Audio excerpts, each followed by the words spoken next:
Assalamualaikum warahmatullahi wabarakatuh, sobat RH sekalian. Jumpa lagi kita di channel yang keren ini, keren cadas. Ya sobat RH sekalian, saya akan membahas mengenai survei LSI dan IJA yang menyatakan 74,6% masyarakat tidak percaya ijazah Jokowi asli. Ini oke ya suara ya, sudah ya. Karena saya kok merasa seperti menggema, enggak ya?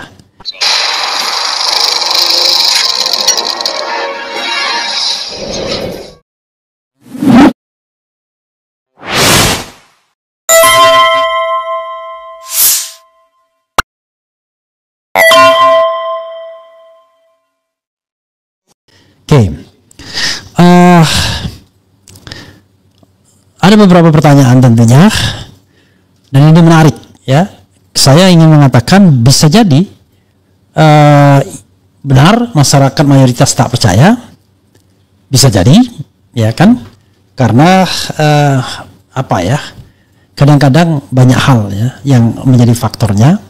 Tapi bisa juga sebenarnya survei dilakukan tidak benar, survei berpihak, apalagi sekarang yang pemilik survei ini adalah Komisaris Utama Pertamina Patraniaga dan kemudian salah satu komisarisnya adalah Muhammad Qodari.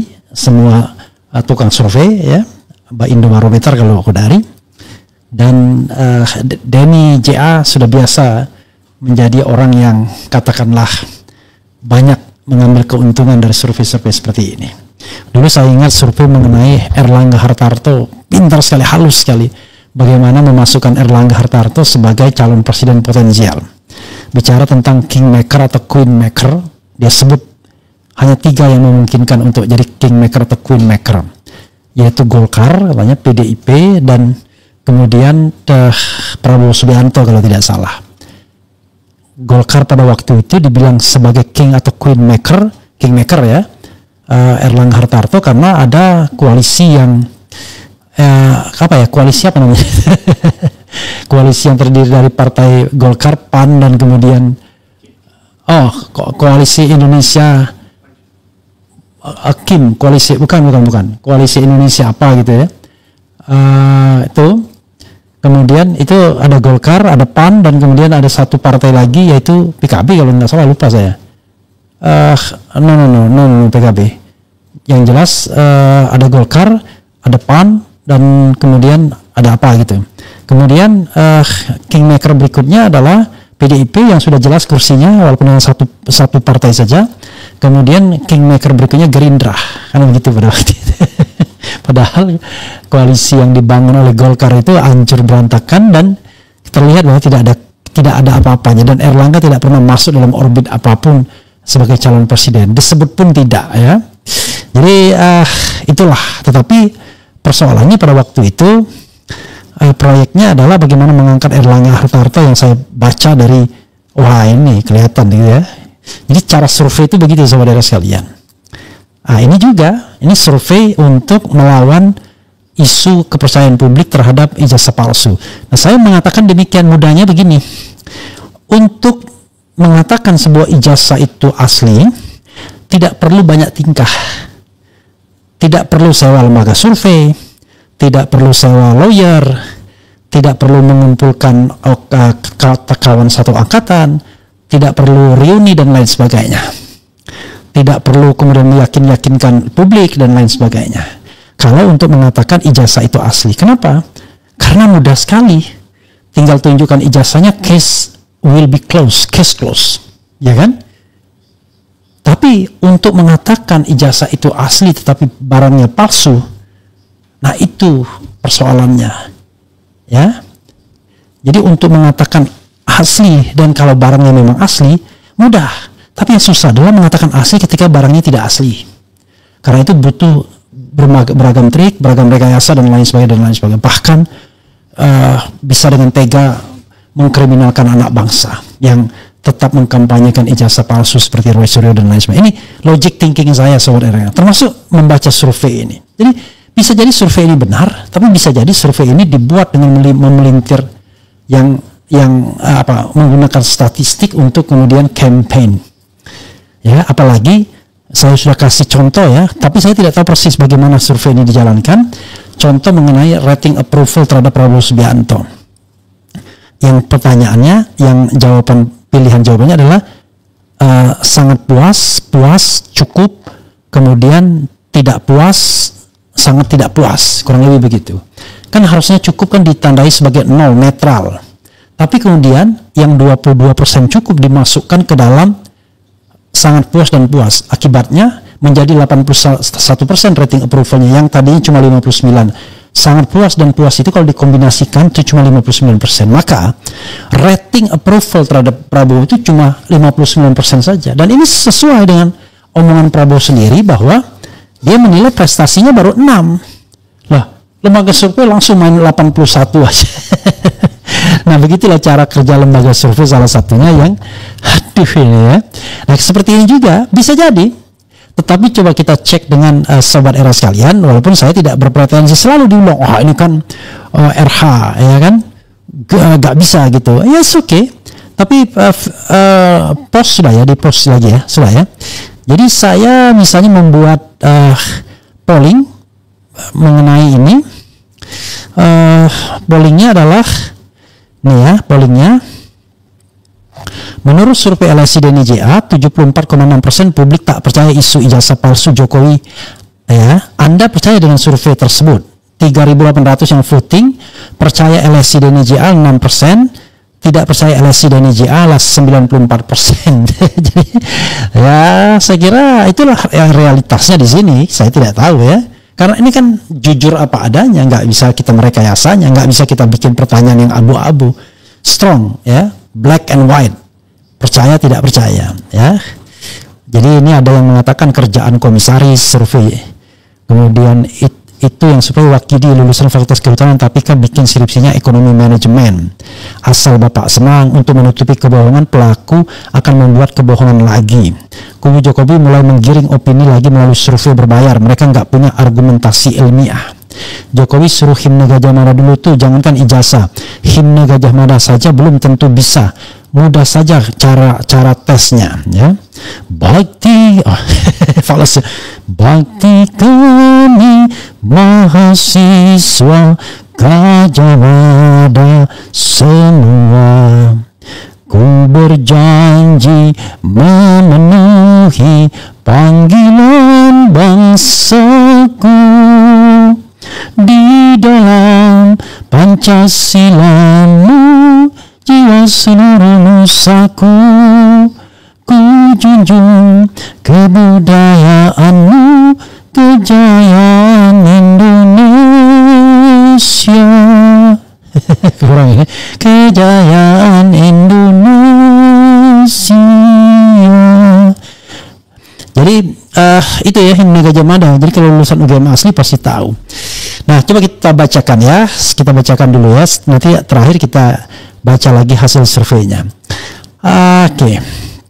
LSI DNIJA ungkap 3 alasan publik tak percaya isu ijazah palsu Jokowi.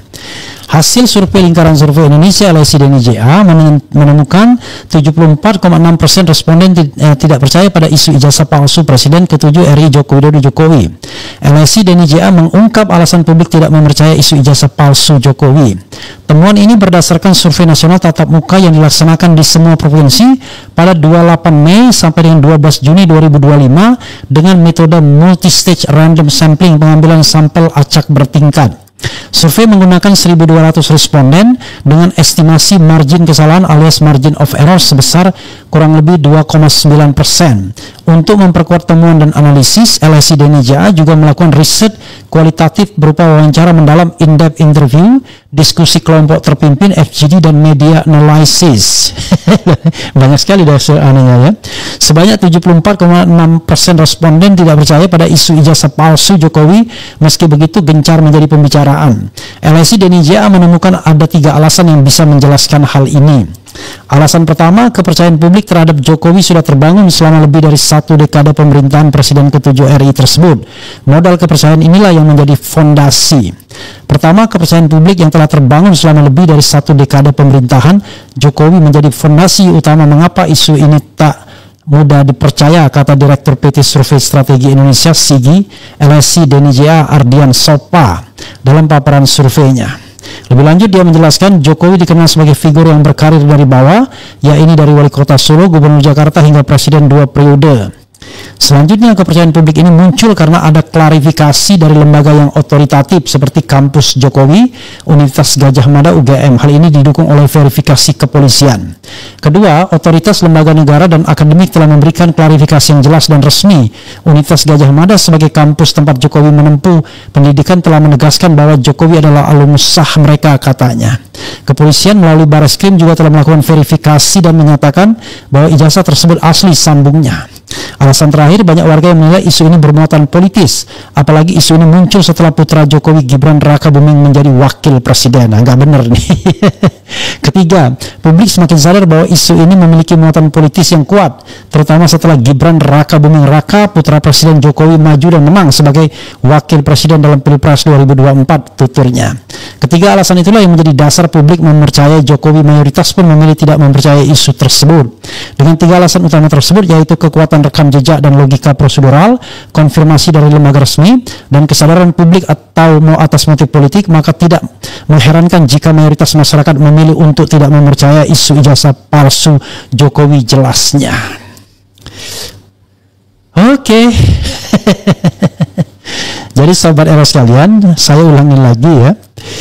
Kalau mengatakan ijazah Jokowi itu asli dan memang ada aslinya, itu tidak memerlukan rekayasa apa-apa. Tidak perlu lembaga survei, tidak perlu lawyer, tidak perlu buzzer, tidak perlu teman satu angkatan, tidak perlu reuni dan lain sebagainya. Tinggal tunjukkan, case close, selesai, nggak mahal, murah, 10 menit selesai. Dan sekarang lebih gampang lagi, undang Roy Suryo, undang Rismon Sianipar, 2 saja diundang cukup. Ya, kalau Dr. Tifa kan agak berbeda dia cara kajiannya. Lalu tunjukkan ijazah analognya kepada 2 orang ini, suruh 2 orang ini melakukan penelitian di tempat, misalnya face recognition, kemudian face atau image comparison atau apapun, ELA dan lain sebagainya. Dari sana, kalau memang ijazahnya asli cukup dengan 2 orang ini, maka selesai, case close. Jadi nggak perlu aneh-aneh. Tetapi sebaliknya, untuk mengatakan ijazah asli sementara barangnya tidak ada, nah itu lebih sulit. Itu membutuhkan sebuah sophisticated engineering, ya, rekayasa canggih untuk agar orang percaya bahwa ijazah itu asli. It is a logic thinking, bro, ya kan? Ini logic thinking saja. Jadi ya begitulah cara kita berpikir, ya. Ngapain disurvei dan lain sebagainya. Nah, tetapi untuk mengcounter survei semacam itu, ya coba kita survei lagi tingkat kepercayaan publik paling tidak melalui RH Channel ini. Kan kita nggak punya perangkat untuk melakukan survei, kita hanya bisa polling aja, dan polling ini tidak direkayasa. 100% itu it depends on mereka yang mengikuti itu. Bahkan buzzer pun boleh berpartisipasi di dalam polling ini. Dan you can see that 5.400 yang percaya LSI Denny J.A. cuma 7%, tidak percaya LSI Denny J.A. 93%. Ya, dengan alasan ya macam-macam. Misalnya lagi ya, survei pesanan katanya. Survei di sini lebih terpercaya, Bung. Survei gorong-gorong kok dipercaya? Iya, nggak percaya, isu percaya udah kenyataan. Yang disurvei hanya termul, jelaslah memangnya rakyat Indonesia penghuninya hanya termul. Kemudian Denny J.A. sudah dapat jabatan komisaris, surveinya makin gila. Survei partai gajah, nggak di pilkada, orde survei lain pun oke. Sebaliknya lembaga-lembaga survei ini ditertibkan. Karena yang percaya ijazah Jokowi asli itu yang lulus SD. Denny J.A. menjelaskan bahwa lulusan SD 76% percaya ijazah Jokowi asli. Bukan calon komisaris lagi, bro, sudah komisaris. Sudahlah, terlalu lama menggantung. Kenapa dengan Bambang Tri dan Gus proses cepat dan sekarang menggantung? Padahal segaris inti masalahnya, biarpun asli tetap yakin palsu karena terlalu lama dan terlalu banyak celah terjadi Denny JA pelopor survei pesanan, LSI Denny JA antik-antik Jokowi pasti bela-belain Jokowi apalagi sudah dapat jabatan komisaris. Lembaga Ternak Mulyono, survei bayaran Ternul. Oke, itu tidak boleh juga kita terlalu sinistik ya. Tetapi yang saya bisa pahami adalah seandainya survei ini benar ya, maka ya tidak berarti apa-apa juga untuk pembuktian palsu atau tidaknya ijazah tersebut. Kan saya mengatakan tadi kan, kalau mengatakan ijazah itu asli dan memang ada bahannya, itu very easy, nggak perlu macam-macam instrumen dikerahkan, termasuk survei, termasuk buzzer. Tapi yang susah adalah mengatakan itu asli tapi barangnya nggak ada, atau barangnya palsu misalnya. Itu bro, makanya seorang penasihat Polri itu argumentasinya juga aneh. Dia menolak sesuatu yang sebenarnya bisa diduga. Kan sekarang ini walaupun kita tidak tahu persis seperti apa ijazah Jokowi, tetapi kan Barreskrim sudah mengkonfirmasi bahwa ijazah Jokowi itu yang kacamata kan. Nah kalau yang kacamata, fotokopinya ditampilkan Barreskrim dan dokumen yang solidnya yang berwarnanya ditampilkan Dian Sandi. Ketika dua dokumen itu diteliti, ternyata itu tidak original alias fake. Dan ketika dilakukan yang namanya image comparison, dua dokumen itu tidak identik dengan dokumen-dokumen lainnya.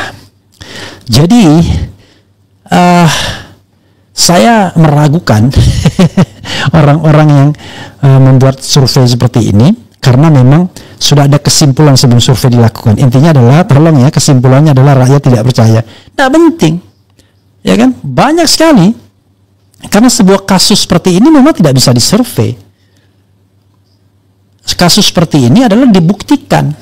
Nah pembuktiannya itu belum pernah ada orang ijazahnya dikempit terus-menerus dan sekarang dititipkan dalam tanda kutip oleh Polda Metro Jaya.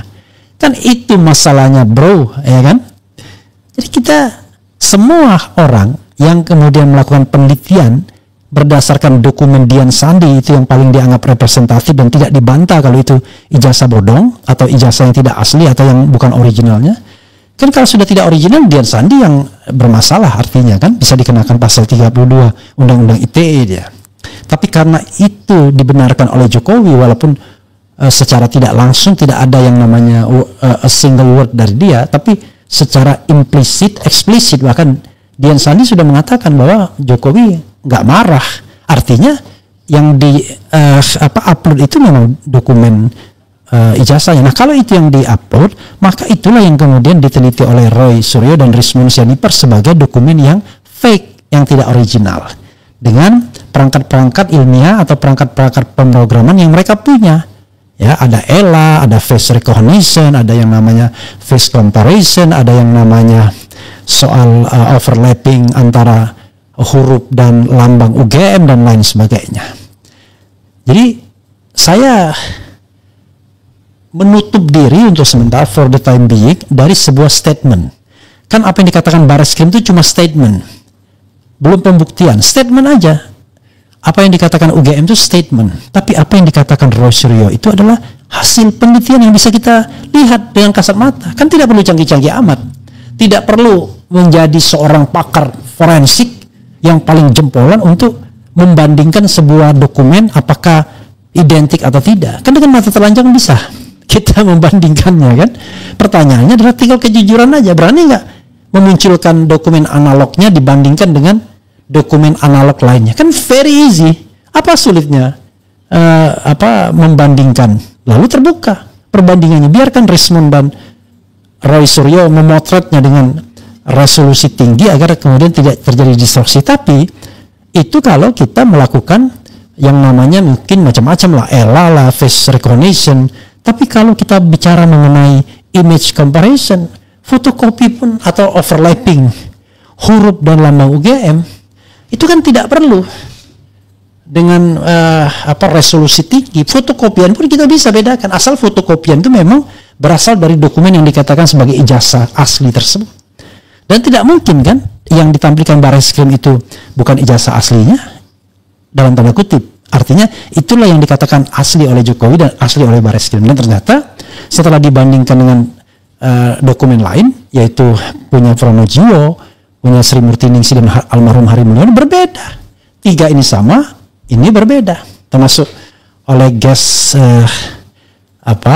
secret gas RH Channel kan, begitu. Jadi barang yang seperti ini ya aneh-aneh aja sebenarnya kalau tiba-tiba melibatkan surveyor dan lain sebagainya. Lama-lama terus terang saja kita jadi bodoh sendiri. Mengesalkan sebenarnya. Kok yang begini-begini diputar balik ya kan? Kan mudah sekali lihat nih, sama nggak ini? Nanti saya mau mengundang orang yang percaya bahwa ijazahnya asli. Apa argumentasinya? Nah, lalu kita bandingkan dengan argumentasi yang mengatakan ini bisa nggak diterima misalnya. Kan begitu. Begitu ya sobat era sekalian. Oke. Karena itu yang seperti ini, ya ini kan bukan soal politik. Ini adalah soal keaslian ijazah. Begitu sobat era sekalian ya. Oke, memang betul-betul seks dengan santainya mengatakan begitu aja. Tidak perlu banyak rekayasa untuk mengatakan sebuah ijazah itu asli kalau memang ono asline, kan begitu. Tapi akan banyak sekali rekayasa yang harus dilakukan seandainya mengatakan sesuatu itu asli padahal tidak ada barangnya atau barangnya tidak asli, kan begitu. Jadi itu logika yang menurut saya ya paling sehat yang bisa saya berikan, bahwa untuk mengatakan asli itu nggak sulit kalau memang ada barangnya, tapi jauh lebih sulit kalau barangnya tak ada, ya kan? Gitu sahabat era sekalian ya. Saya kira sudah memutar-mutar bolak-balik kita, sengaja mau dikacaukan kejernihan berpikir kita, padahal jelas-jelas mudah sekali membandingkan antara dokumen asli atau tidak asli. Jadi walaupun fotokopian itu kan fotokopi yang diterima dari Presiden Jokowi, jadi itu bisa digunakan untuk yang namanya image comparison, untuk menghitung overlapping antara huruf dan lambang UGM. Cukup dengan dokumen fotokopi, nggak perlu yang canggih-canggih. Tapi seorang penasihat Kapolri, wah itu kan dokumen yang fake, dan yang aslinya kan sudah dibilang Barreskrim bahwa itu asli dari dokumen asli fotokopian itu. Nah, fotokopian itu bisa digunakan untuk yang namanya image comparison, ya kan? Memperbandingkan apakah dokumen itu dari plat yang sama atau berbeda, kan begitu. Oke, coba kita bacakan komentar sobat sekalian. Saya mau baca sepintas ya. Ya Tuhan, kenapa Mulyono sakit sekali? Mantap Bang RH yang dijadikan responden yang hadir kemarin di acara reuni ke-45. Tunjukkan kalau ada Fritz dan Wakidi OTW komisaris termul ketinggalan. Kapan Aceh ada tsunami lagi? Semoga cepat datang tsunami. Masa nggak ngerti ini apa maksudnya kok tiba-tiba gitu. Survei pasar pramuka, ijazah palsu Jokowi bukan isu tapi pasti palsu. Dilihat dari selama, kalau ijazahnya asli mengapa Pak Jokowi selama selalu berbelit-belit. Iya, itu aja logika apa publiknya. Betul, tinggal tunjukkan saja, susah amat malah diputar-putar segala. Katanya random sampling, artinya acak. Siapa di sini yang pernah disurvei lembaga survei? Saya bekerja setiap hari naik kendaraan umum, nggak pernah tuh disurvei, katanya acak. Ya nggak ngerti juga ya. Bukan isu tapi fakta kan, jujur itu simple. Ya, yang ribet itu kalau nggak jujur. Barang yang ditunjukkan kan Dian Sani. Kalau udah KW berpikirnya gimana caranya nyelamatin Jokowi. Kebohongan selalu berbelit-belit. Apakah Denija itu keliling bawa ijazah aslinya terus tanya pada voternya asli atau palsu? Kalau yang diperlihatkan fotokopi sana saja hasilnya palsu ya.